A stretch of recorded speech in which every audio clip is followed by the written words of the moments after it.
Terima kasih sudah bergabung dengan kami, Tirto Jiwo Channel. Saya Derajat Setiono, Magister Kesehatan, dan juga salah satu pengelola di Tirto Jiwo ini. Kami ingin menyampaikan tentang apa sih Tirto Jiwo, apa dan bagaimana, dan juga sebagai rehabilitasi gangguan jiwa dan narkoba, dan juga sedikit tentang pemulihan jiwa.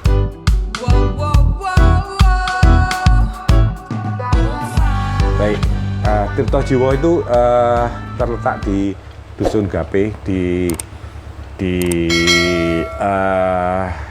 Desa Kalinongko, Kecamatan Kabupaten Purworejo, Jawa Tengah, Indonesia.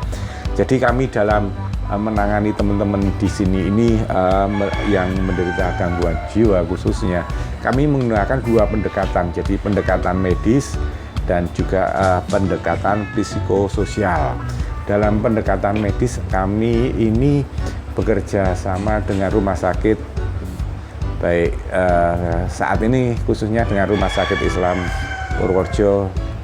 Jadi kami setiap bulan, setiap tanggal 27, teman-teman yang ada di sini kami ajak berobat, atau katakanlah istilahnya kontrol, berobat ke psikiater yang ada di Rumah Sakit Islam Purworejo. Jadi jaraknya kira-kira ya dari sini 3 kilo. Jadi setiap bulannya kami ke sana untuk bagaimana psikiaternya juga menangani teman-teman kami yang di sini. Yang kedua, kami juga melakukan pendekatan selain medis, kami melakukan pendekatan psikososial. Artinya kami juga menggunakan terapi vokasi untuk teman-teman yang di sini. Jadi mereka mempersiapkan kalau kembali ke masyarakat, ke keluarganya masing-masing.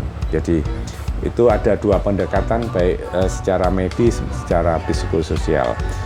Di Tirto Jiwo ini merupakan rehabilitasi gangguan jiwa. Jadi pengobatan gangguan jiwa itu belum bisa membuat seseorang menderita menjadi sembuh. Jadi hal ini karena sampai sekarang bahwa penyebab penyakit tersebut belum ditemukan. Jadi psikiater itu untuk mengobati, memberikan obat untuk lebih menekan pada gejala-gejala penyakitnya. Hal ini sama dengan hipertensi atau penyakit darah tinggi ya. Jadi obatnya penyebabnya katakanlah belum bisa menyembuhkan secara total. Jadi dokter memberikan intervensi farmakologis untuk menekan enzim-enzimnya itu untuk menekan gejala-gejalanya, gejala penyakit darah tinggi, sehingga tidak menimbulkan dampak yang lebih seperti bisa menimbulkan stroke, gagal jantung, dan juga mengenai gagal ginjal. Pada rehabilitasi jiwa ini dikenal istilah pemulihan. Pemulihan ini merupakan proses di mana seseorang penderita gangguan jiwa dapat hidup di masyarakat itu secara produktif. Pemulihan ini ada dua istilah, ada dua macam, yaitu pemulihan klinis dan pemulihan pribadi. Jadi pemulihan klinis ini ketika dokter kalian mengatakan, dokter atau ahli kesehatan mengatakan pulih, itu ketika gejala-gejalanya sudah tidak nampak lagi. Itu dikenal dengan istilah pemulihan klinis. Jadi gejalanya sudah tidak nampak lagi. Kalau ini pemulihan klinis. Kemudian pemulihan pribadi ini sebetulnya berkaitan erat bagaimana penderita itu menjalani kehidupan yang bermakna. Pemulihan pribadi itu adalah menjadi diri sendiri. Jadi apa yang penting bagi penderita mungkin berbeda bagi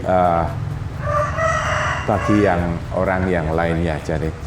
Jadi itu ada istilah pemulihan. Jadi ada pemulihan klinis dan juga ada pemulihan pribadi. Di Tirto Jiwo ini kami mempunyai falsafah atau filosofi. Jadi kalau teman-teman yang penderita ini sebuah kepompong, kami ingin menjadi teman pendamping yang baik, menjadikan kepompong berubah secara total menjadi kupu-kupu yang indah. Itu filosofi kami. Jadi sebagai pendamping yang baik dalam proses berubahnya kepompong, menjadi sebuah kupu-kupu yang cantik. Kemudian muncul beberapa pertanyaan, apa yang bisa membantu pemulihan? Kalian bisa pulih secara dengan sendirinya, jadi ada cara yang benar atau salah, itu bersifat pribadi. Beberapa orang menyebut proses ini sebagai perjalanan pemulihan. Namun ada beberapa hal yang berguna bagi kalian. Yang pertama adalah adanya harapan. Jadi harapan adalah bagian yang sangat penting bagi kalian. Kalian mungkin merasa terbantu dengan membaca cerita atau orang-orang yang tentang pemulihan mereka. Tapi ada satu hal yang pasti, jadi kalau ada harapan secara finansial atau secara keuangan, artinya begini, oh iya, kami di sini ini ada beberapa vokasi terapi kerja ya, ada beternak ayam, beternak kambing, dan juga ada bercocok tanam, dan juga ada teman-teman yang sekarang ini bekerja di toko. Jadi yang beternak ayam itu gini, jadi oh iya, nanti kalau mau lebaran ayam-ayam ini akan kami jual.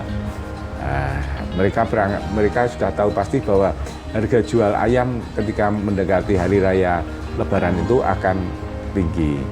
Jadi dia punya harapan, oh iya nanti lebaran saya akan memiliki uang. Ini akan sangat membantu dalam pemulihan. Demikian juga dengan yang ternak kambing. Oh iya, nanti kambing-kambing akan kami jual ketika mendekati Idul Adha atau mendekati Idul Adha, karena harga-harga kambing mendekati bulan itu pasti naik. Itu harapan secara ekonomi. Juga di sini juga ada yang bercocok tanam. Oh ya, bulan depan kami panen ketela, kami akan mendapatkan uang. Juga ada kami telur asin, kami berupaya dengan telur asin. Jadi harapan-harapan khususnya ini secara finansial itu sangat membantu pemulihan. Ini yang sangat pasti bahwa secara finansial, memiliki harapan secara finansial sangat membantu dalam pemulihan. Kemudian penerimaan, ya. Jadi teman-teman kalau ada saudara atau tetangga yang menderita, itu perlu adanya penerimaan. Artinya yang bersangkutan harus ikhlas menerima kenyataan. Jadi ikhlas menerima hal-hal yang buruk, yang tidak baik dalam hidupnya. Jadi perjalanan pemulihan kalian mungkin akan lebih mudah jika kalian belajar menerima penyakit kalian dan kesulitan yang ditimbulkannya. Jadi perjalanan akan berlangsung lebih mudah. Kemudian penerimaan, artinya menerima penyakit tersebut dapat membantu kalian membuat perubahan positif dan membantu kalian mencapai tujuan yang baru. Ini mungkin membantu kalian, ada dua hal yang bisa kalian membantu. Yang pertama, membaca tentang penyakit yang menimpa kalian dan juga berbicara dengan orang lain yang memiliki masalah serupa atau memiliki diagnosis yang sama.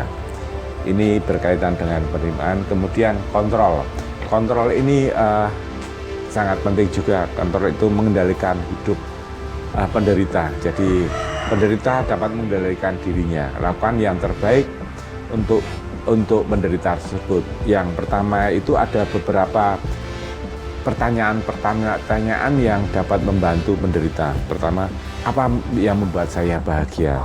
Kemudian bagaimana saya bisa lebih bahagia? Tahun depan apa yang ingin saya ubah dalam hidup saya? Kemudian bagaimana saya bisa melakukannya, dan apakah saya memerlukan dukungan untuk melakukannya, atau siapa yang dapat mendukung saya? Bagi teman-teman penderita itu perlu juga dukungan itu datang dari keluarga atau teman, atau juga dari psikiater atau dokter. Kemudian buku harian suasana hati. Ini membuat buku harian atau catatan kesehatan mental selama beberapa minggu ini menjadi penting ini. Jadi kalian bisa mengendalikan gejalanya, lebih pada identifikasi. Jadi kalian bisa memasukkan hal-hal seperti ini. Kapan kalian merasa tidak sehat secara mental atau merasakan stres. Kemudian kejadian-kejadian apa yang mendalui suasana yang tidak enak tersebut, dan ketika suasana hati yang tidak enak itu muncul, kalian hidup sendiri atau dengan seseorang. Bagaimana kalian mengatasi perasaan kalian? Buku harian suasana hati ini dapat membantu kalian dalam mengidentifikasi hal-hal yang dapat membuat kalian tidak sehat. Jadi hal-hal yang ini dikenal sebagai pemicu. Jadi mengidentifikasi, teman-teman bisa mengidentifikasi pemicu yang membuat suasana hati teman-teman tidak enak. Jadi bisa memiliki kontrol lebih terhadap tingkat stres kalian.